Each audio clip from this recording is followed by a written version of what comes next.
A couple days ago, I made a video about what I think is the simplest finish you can apply to wood: boiled linseed oil and wax. It's not the most durable finish, but not every project needs a hard plastic shell to protect it. What I like about linseed oil and other natural oil finishes are how simple they are to apply, how hard they are to mess up, how easy they are to repair down the road, and how beautifully they showcase the natural figure and texture of the wood itself. If you didn't see that video, check it out below. There are also linked to some other videos we did about tung oil finishes and one about the differences between linseed oil and tung oil and Danish oil and all the other oil blends that you may find on store shelves, which can be both confusing and outright dishonest. So check that out as well. But every time I talk about natural oil finishes, I get a lot of comments claiming that the rags used to apply them can spontaneously combust, creating firestorms that destroy entire villages.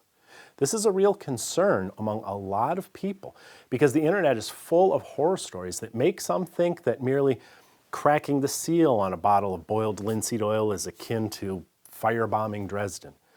So I meant to address that in that video the other day, but I forgot, and since then a dozen or so people have reminded me.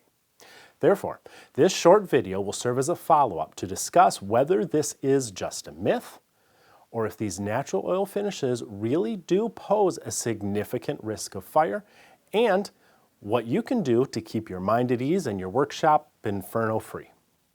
The premise of this debate is that natural oils, such as boiled linseed oil and tung oil, and even some stain and finish blends that contain a lot of natural oils, can generate enough heat as they cure to ignite the rags or towels used to apply them after you leave the shop for the night.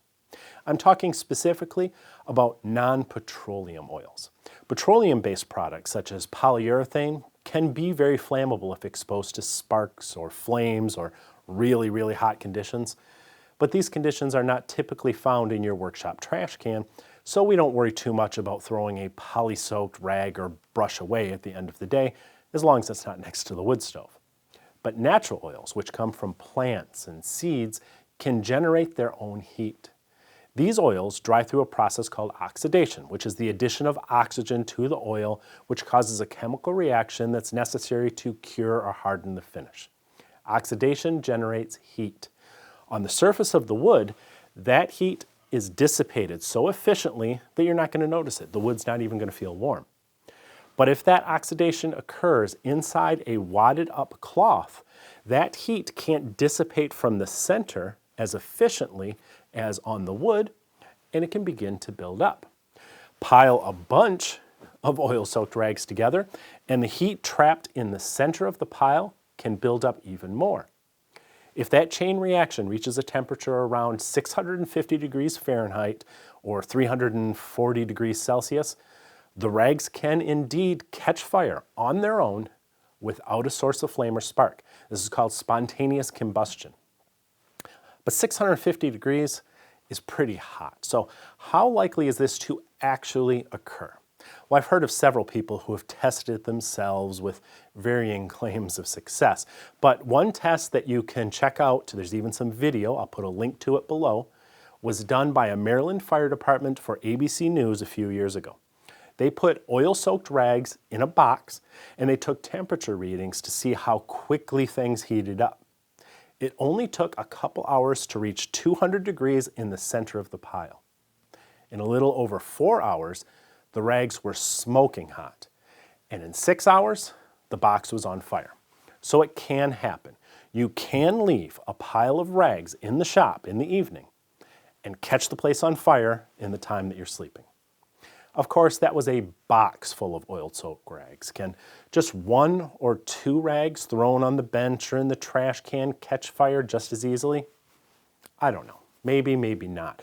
But there is enough of a risk that it just makes sense to practice some common sense when working with natural oils. Now, these include linseed oil and tung oil and other nut, seed, or vegetable oils. This also includes blended finishes that contain a significant amount of natural oils, such as Danish oil and some wiping varnishes. It also includes paints and stains that contain linseed oil. something that's more common these days as they try to produce low VOC products. It's important to read the can and see what you're dealing with. What it doesn't include is mineral oil or polyurethane or varnishes that are purely petroleum-based without the addition of natural plant oils. So dealing with the cleanup after using these natural oil finishes is pretty simple. Don't wad up an oil-soaked cloth and just toss it in the trash can or I'll leave it on the bench. Spread it out, either laying it flat on the bench or on a cement floor or hanging it up on something. I do something like you see here from finishing expert Bob Flexner's shop. The idea is to spread the rags out in a single layer so any heat generated through oxidation can dissipate from the cloth easily, just like it does from the surface of your project. Some people say you should throw them in a bucket of water. That'll certainly prevent fire, but you still have to eventually deal with them, and that water's not going to just rinse all the oil out of the rag. You're going to be back to drying them before you can discard them. So do it if you like, but as I said, simply spreading out a single layer will do the trick. Just as your project isn't going to spontaneously combust, neither will the surface of a spread out rag. They should be dry and stiff in about 24 hours, then you can safely toss them in a can.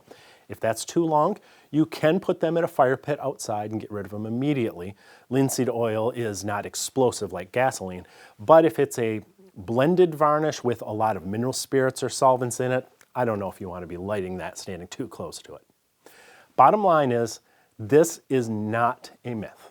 Natural oil fires are relatively rare, but there are a lot of documented and first-hand accounts out there that prove it can happen, and it has in some cases cost folks their shops, their homes, and even their lives. So take this one seriously. Now check this out. I've been using Duragrit carbide sanding products for years, and I still haven't worn out the first ones I bought.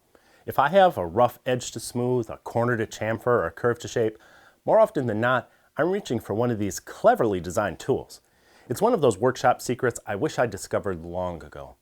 Check out the link below this video to see for yourself.